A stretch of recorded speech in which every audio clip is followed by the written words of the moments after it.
In today's live case demonstration, we're working with Kim Newton, a PhD candidate from Canada who is preparing to interview this fall. We've got a tougher case today. It's a non-traditional case setup, and there's some complex math in a Bain-style delivery.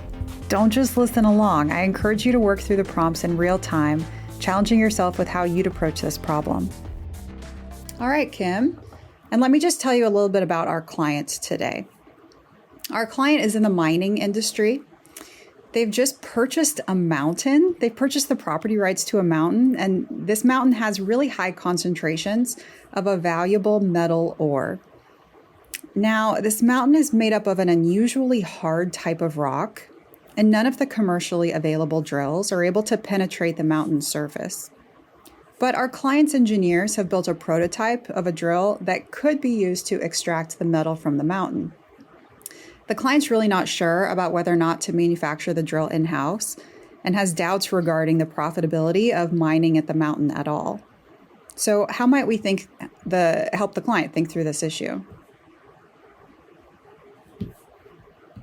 All right.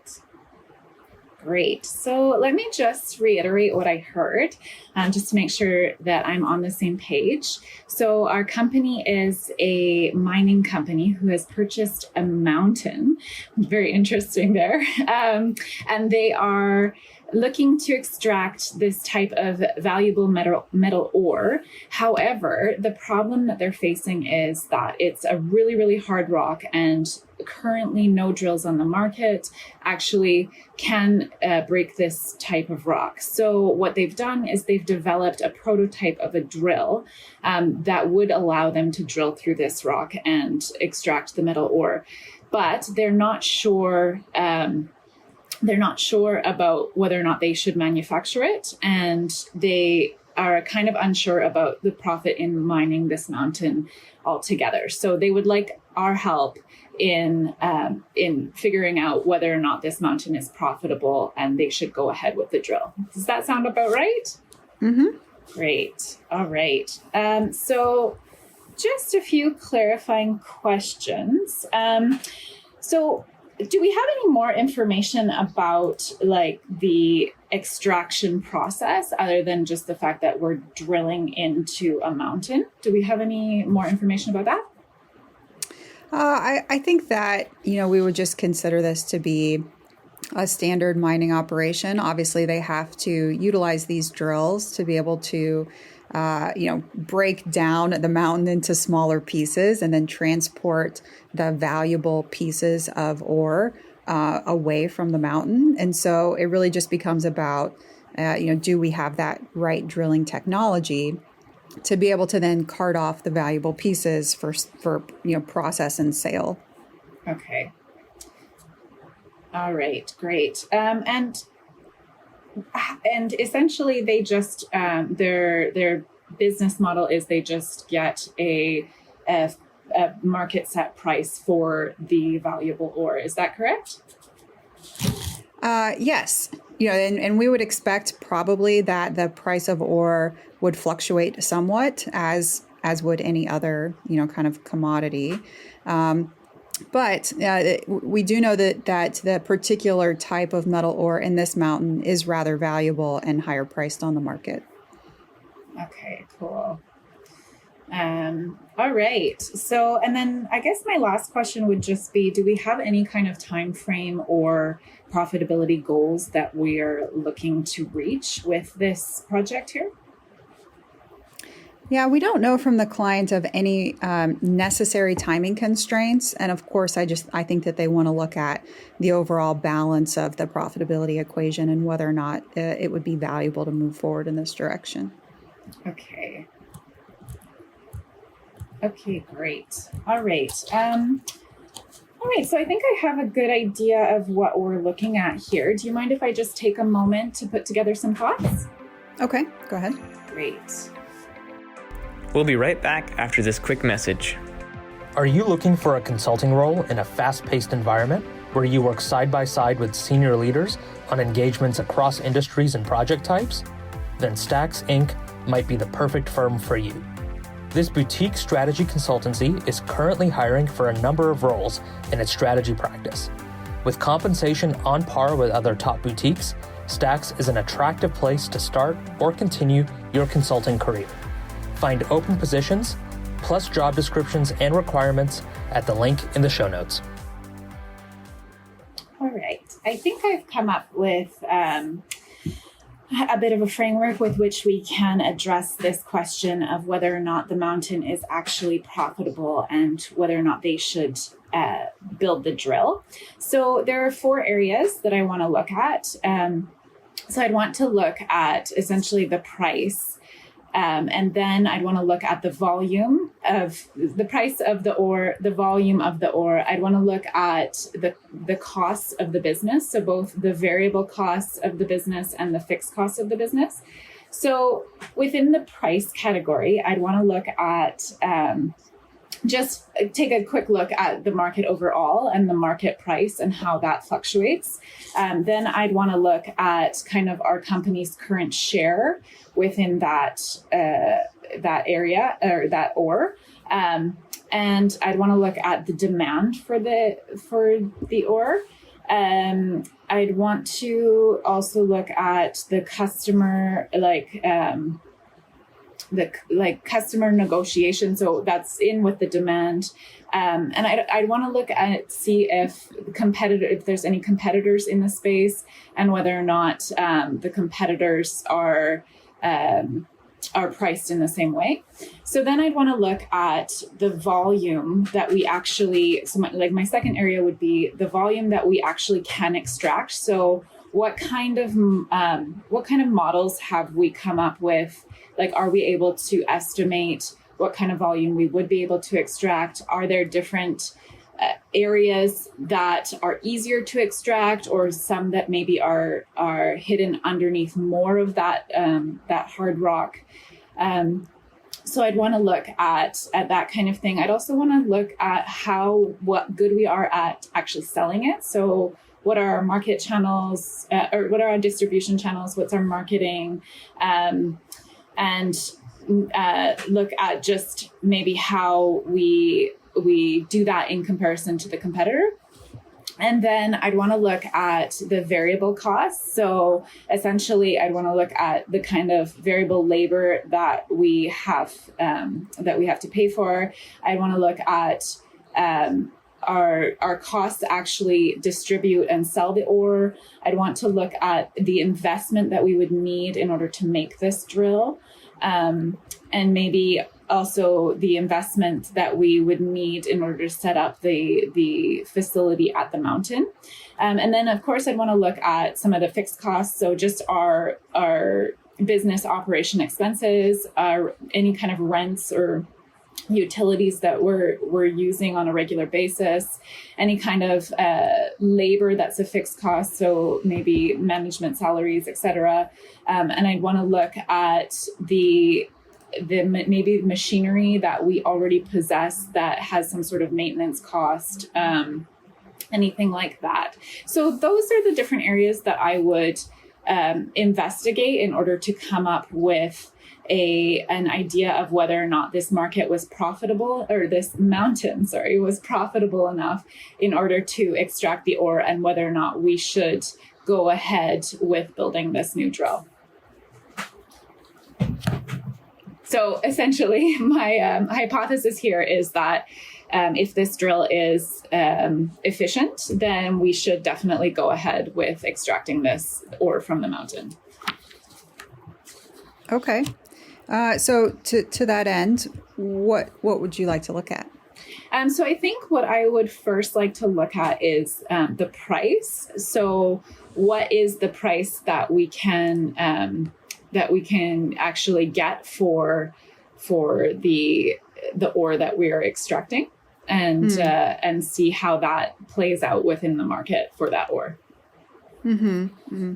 So based on our analysis of the market, we believe that for every ton of ore extracted, the client will realize $325 in revenue. Okay. Okay, great. All right. So if we have that kind of information. Do we have any kind of information? Do we know anything about whether the customer or the competition makes a certain amount? Is this like a market set price, or do we have any information on what the competition is doing? In terms of competition, we know that the annual U.S. production is 64,000 tons. And we believe right now in the market, everyone is commanding the same price in the market. Okay. U.S. production. So 64,000 tons. Great. So essentially, do we have, I think now that we know kind of what pricing we can get and the market for this, do we have any information on like expected volumes that we can actually extract from this? Yeah, we do. So first, we know that for various logistical reasons, including transportation, we need to cap our annual extraction to a maximum of 12,000 tons. The client also is concerned about flooding the market. And so, they've looked at the annual U.S. production, and they've decided that they want to cap annual extraction based on the following schedule. So they've actually kind of charted out and laid out that in years 1 through 5, they would like to keep it to 10% of the total U.S. production. In years 6 through 10, they'd like to keep it to 15% of total U.S. production. Years 10 through 15 at 20%. And years 15 through 20 at 25%. And the current plans are the client would like to extract ore from the mine for 20 years from the date that drilling starts. And after that point, we'd expect that the mine's going to be retired with no salvage value. We'll be right back after this quick break. Have you ever heard a new digital trend and thought to yourself, okay, does this really matter? Asking the right questions helps you cut through the noise and get down to what matters most.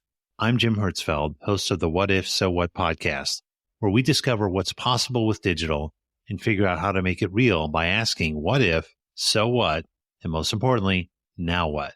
Subscribe and listen, and together we can turn big ideas into tangible actions so you can get shit done. Okay. Okay, great. All right. So I think with this information that I have, I could calculate out the potential revenue that we might be able to make. So I'm just going to go ahead and do that unless you'd like to go down a different path. Well, as a part of that too, one thing I want you to keep in mind is we could certainly, we could manufacture the drills in-house. We could also outsource production. And so curious how you might help the client think about that piece. Okay, great. Okay, so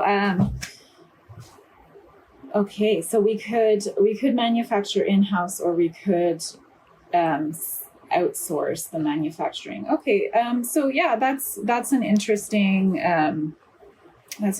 idea there. So in-house versus outsource. Okay. Great. So I think we could have, I think there's a few different things that we should look at in here. So obviously cost is one of them. Another one is going to be efficiency of the building process. And then I think there's possibly also shipping, getting it actually back to the US. So there's a few different areas that we would want to look at there. So within the cost, we just want to obviously compare how much it's going to actually cost us in labor and materials and engineering in order to actually produce this, and what kind of timeline we're looking at. And then I think within outsourcing, obviously we might be able to get that at a lower cost because of labor costs. Obviously, in other nations, we can capitalize on that. I think that as far as efficiency goes, there's kind of two ways we can look at efficiency here. So in-house, we would have total control.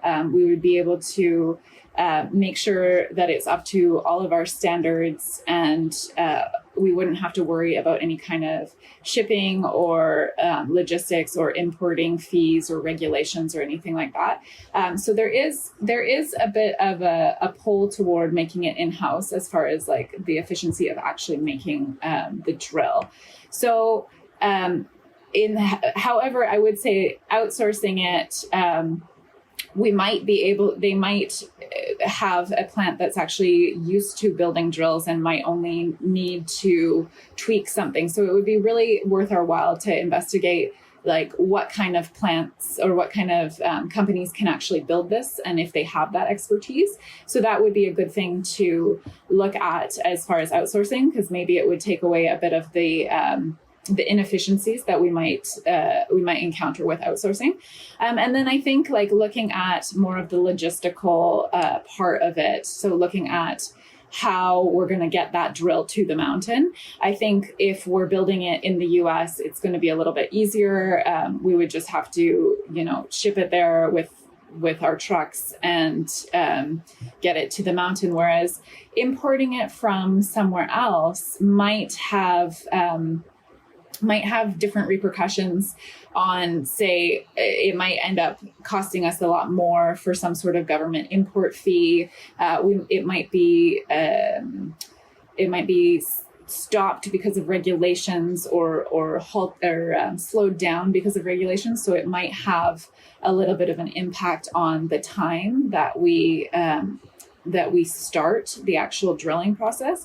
So I think all in all, these things are really good things to consider in order to go if we're going to build it in-house or if we're going to outsource. I think really the first thing that we would need to look at there is what kind of cost savings could we achieve if we do outsource versus if we build it in the US. Mm-hmm, mm-hmm. And so where specifically, what specifically would you want to know there? So I guess I'd want to know the material costs. I'd want to know the labor costs if we're going to do it in the US. And then I'd want to know for outsourcing, I just want to know like the overall fee for this the fee that the company will charge us in order to build it, and then also maybe regulatory fees or import fees. And I think that once we have those different things, we can take a look and then move forward to look at efficiency to see if any kind of cost savings would be offset by efficiency. Mm-hmm, mm-hmm. In addition to the difference in variable costs, fixed costs, labor costs between the drills, can you imagine anything else that you'd want to understand to evaluate the difference there?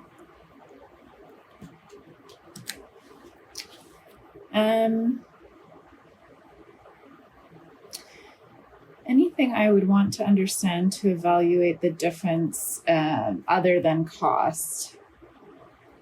I think maybe quality of the production. So if we build it in-house, are we going to be able to keep it up to standards and make it so that maintenance fees are lower versus if we outsource?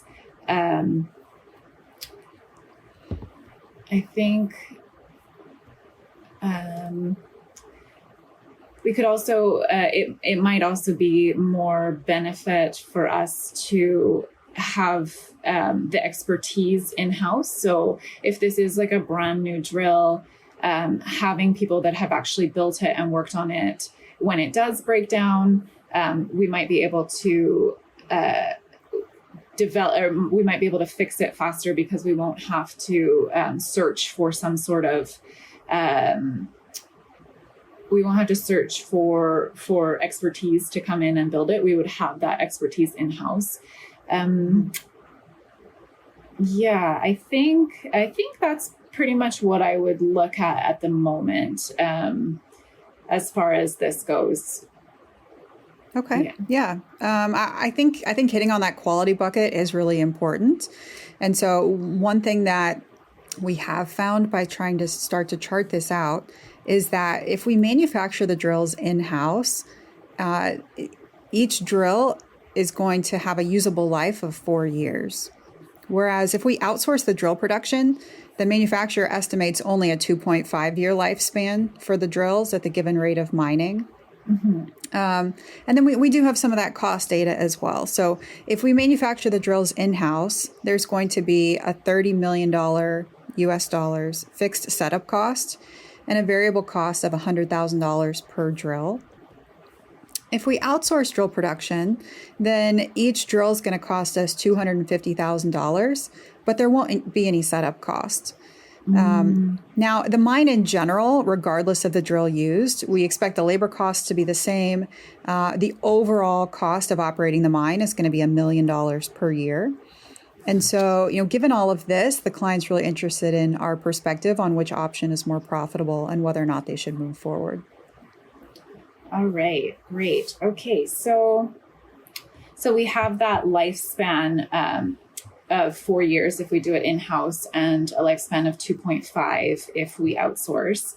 However, the cost is quite significantly higher if we build it in-house. So we're looking at a $30 million fixed cost investment fee and then an extra $100,000 per drill. And whereas if we outsource it, it is really going to be only $250,000. I'm guessing that $250,000 is per drill. Okay. All right. So, and our overall costs, apart from that, from running the mine, is $1 million per year. Okay. So I think that definitely this is an area we can look at, because if we have 20 years of running the mine, it might, just right off the bat, it looks like it's much better idea to go with the outsourcing. However, because it is 20 years that we expect to run the mine, and we're extracting significantly more as we go through the years, I think that we might want to look at that in order to see kind of what the break-even point is and what the overall profit over the 20 years is going to be. So I think what I'm going to do is I'm just going to calculate out the overall profit for the in-house drill manufacturer and then for the outsourced drill manufacturer. All right. So okay. In order to... Okay, so first of all, I'm just going to look at the extraction and figure out what the overall revenue is. And then I'll compare the cost in there. So our extraction capabilities are, so we have annual extraction of 12,000 tons at the moment. And then the annual, okay, so 64,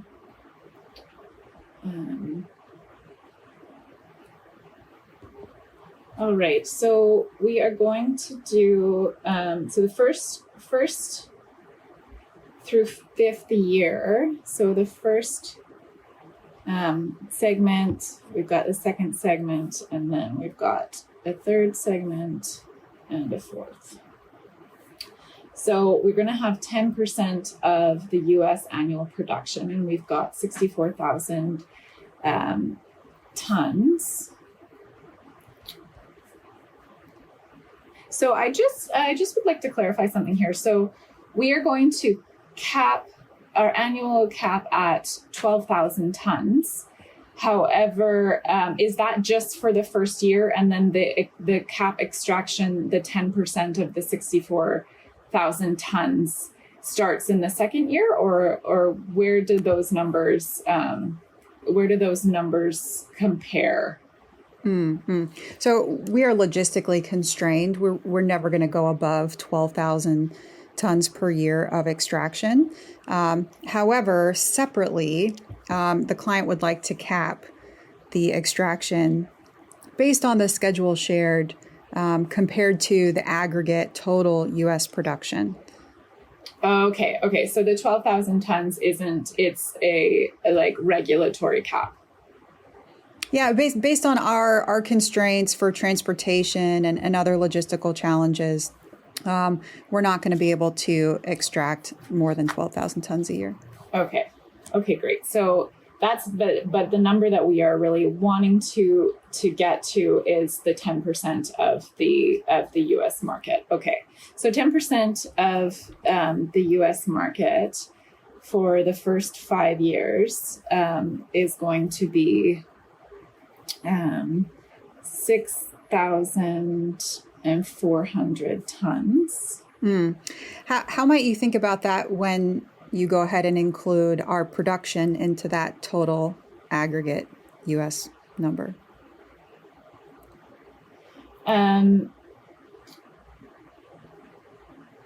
Certainly our competitors aren't going to produce less just because we've started extracting ore. So we want to maintain our cap that when we want to take our production into account as well. Okay.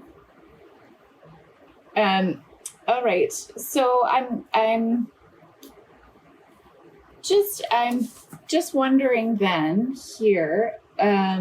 So our annual production, or the annual U.S. production, is 64,000 tons. Mm-hmm. And we don't want to flood the market. So what we have decided, like what we've scheduled, is that the cap extraction is for the first 5 years, 10% of the U.S. Market. Mm-hmm. And for the second 5 years, 15%, for the third 5 years, 20%, and for the last 5 years, it's 25% of the U.S. market. So based on that, but we can't ever actually go over 12,000 tons. Correct. Okay. So sorry, could you repeat your question that you just asked about how the competitors are involved in this? Yeah. So once we start producing this ore as well, it's going to raise the overall U.S. production number. Okay. So we want our extraction to be 10% of that new total U.S. production because we're adding to that total. Okay, I see. Okay. I see what you're saying here. So if we want to do 10% of 10%,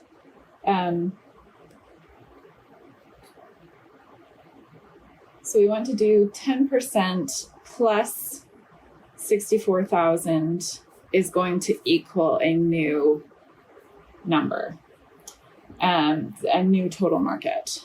New market. All right. So in order to do that, I'm just going to say that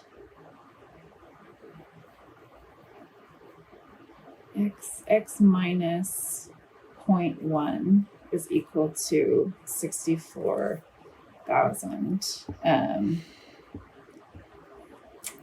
So what is X in your formula? So that's going to be our new total market. Okay. Yep. And then if the new total aggregate market U.S. production is X, then what's your formula that you have laid out there? Then I would say if the new total aggregate market is X minus 0.1, so that's X minus the 10%, is equal to 64,000. Okay. I don't think that that's going to help get us there. What if we start over? What if you had X? What if you had X be our client's annual production? Okay. If X is our client's annual production, then that's going to equal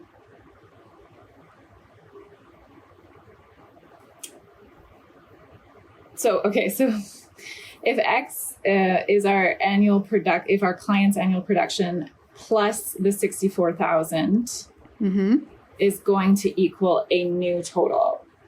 And what would be that new total?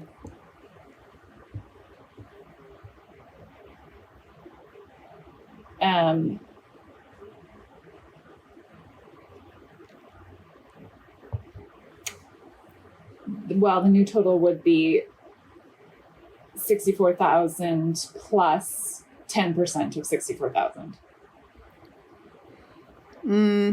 64,000 is the old U.S. total. The new U.S. total is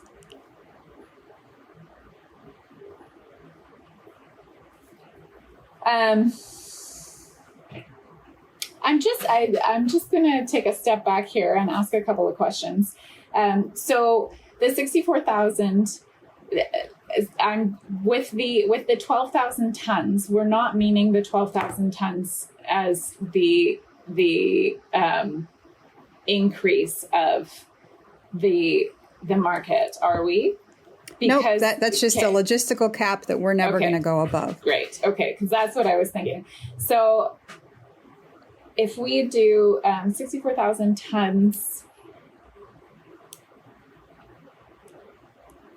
Yep, 64,000 plus X is going to equal a new.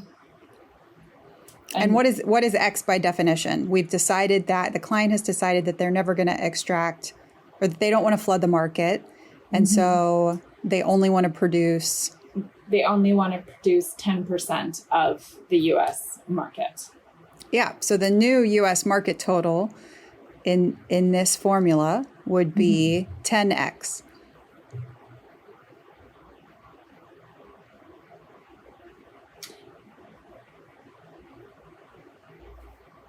Okay. Okay. I'm not quite sure I understand that. So if it's 10, okay. Yeah, okay. we had our old U.S. production total of 64,000. We now are going to start adding to that market. So the new U.S. total is going to increase. So on a yearly level, this new aggregate U.S. total is going to be 64,000 plus X. Yes. Now, what do we equate that to? How are we going to solve this algebraic equation? Yes. On the other side, we're defining X to be 10% of the overall market. We're capping it at that.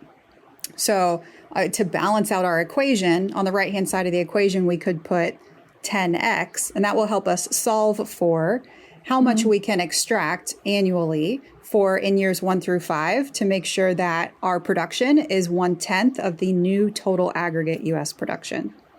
Okay. So essentially, what I'd want to do is so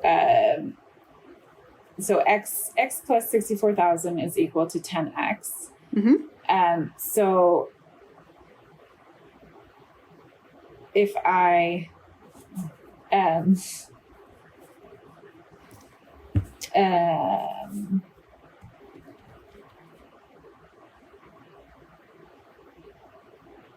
if I move, okay, so essentially, this is actually starting to look a little bit more like a quadratic equation to me. No, you subtract X over onto the right-hand side, so you have 9X equals 64,000. Right. And then we'll take 64,000 divided by 9. Right. And if you do that, go ahead and do that quick equation, and then we'll just talk through what the next steps would be. Sure, great. So, so 64,000 divided by 9. that is going to be 7,000 and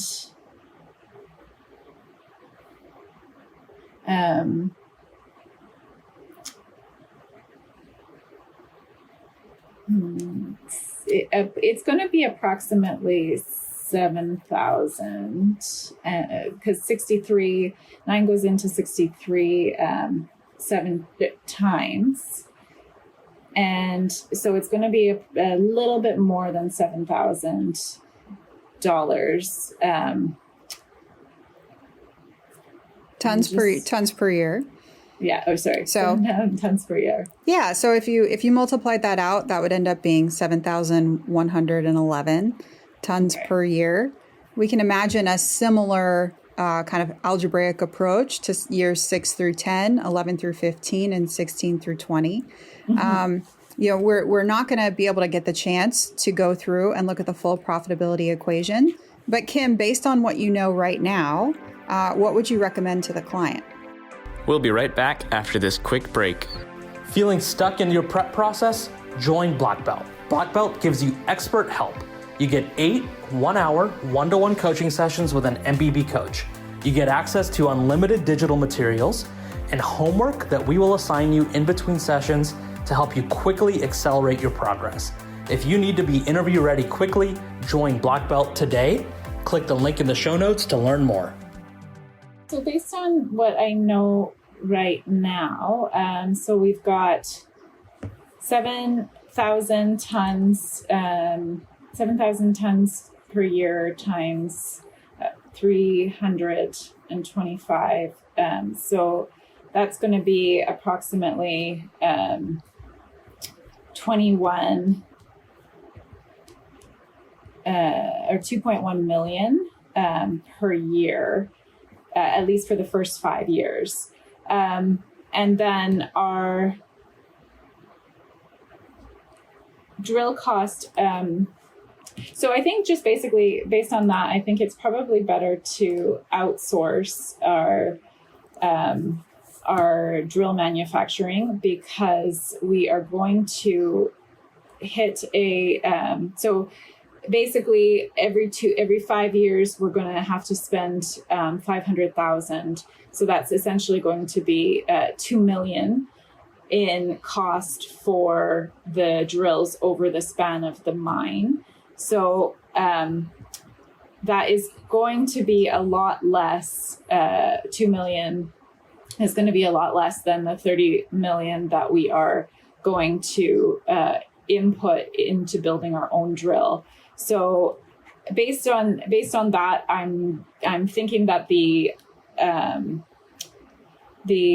outsourcing the drill is the way to go, and that we would probably bring in the most profit because we are not investing in building that drill. So we're going to be saving a lot of the revenue that we make from the mine over the span of the 20 years.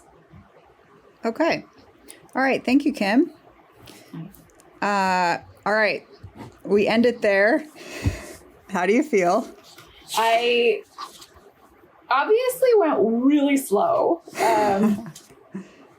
I'm not really sure how I can speed that up, and I think I have been, math is my weak point, and I have been trying to work on that a lot, but I think maybe I took too long in trying to discuss more of the creative question than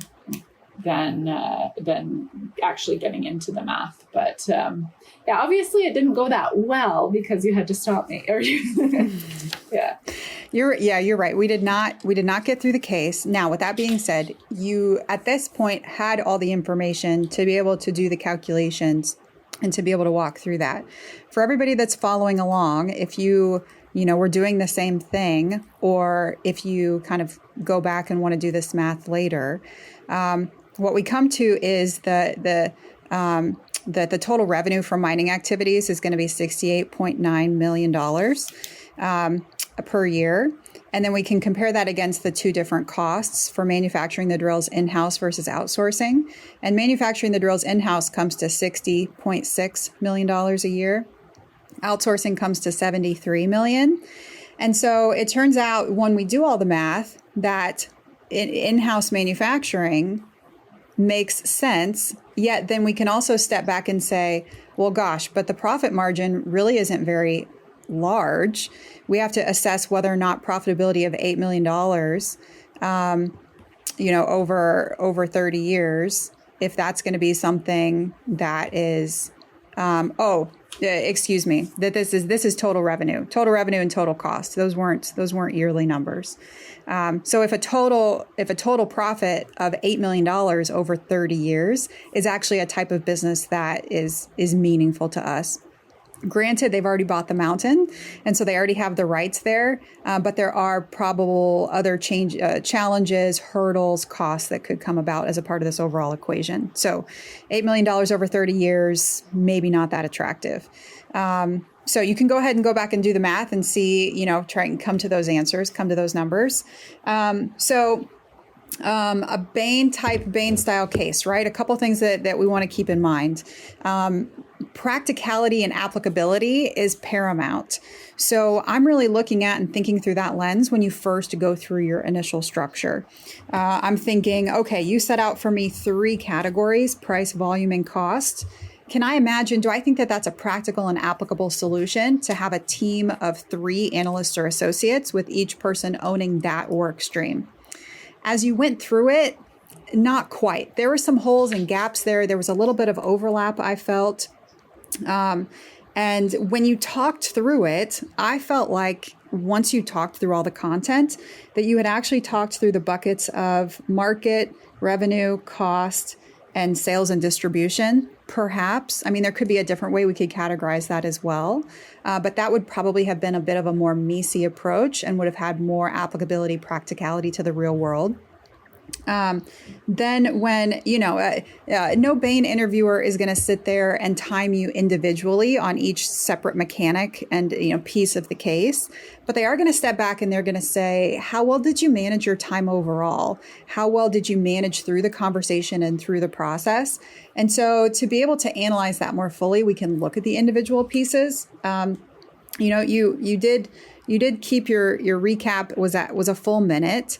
And then the recap plus the questions that you asked ended up totaling over 3 minutes. I counted about 3 minutes and 10 seconds. And so it took a while to get to the structuring.